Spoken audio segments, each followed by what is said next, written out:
लक्ष देऊन ऐका मुलींच्या बापांनो, सगळ्यात पहिले मुलींच्या आयांनो. मुलींचं लग्न जेव्हा तुम्ही कराल तेव्हा हुंडा द्यायच्या ऐवजी तुम्ही 10-12 लाख हुंडा देता, तर तो हुंडा द्यायच्या ऐवजी त्यांना एक छोटंसं रूम घेऊन द्या त्यांच्या नावावर. बघा, मुलगी परत माहेरी कधी येणार नाही आणि तुम्हाला टेन्शन राहणार नाही. तर लग्नाचा खर्च आणि हुंड्याचा खर्च मिळून एक 1 RK तरी मुलीला तुम्ही तिच्या नावावर करून द्यावा.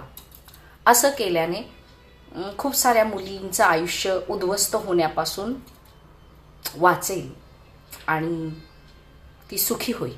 तर तुमचा खरंच मुलीवर जीव असेल तर तुम्ही मुलीच्या नावावर एखादा 1 RK नक्की कराल आणि लग्न कमी खर्चात करा.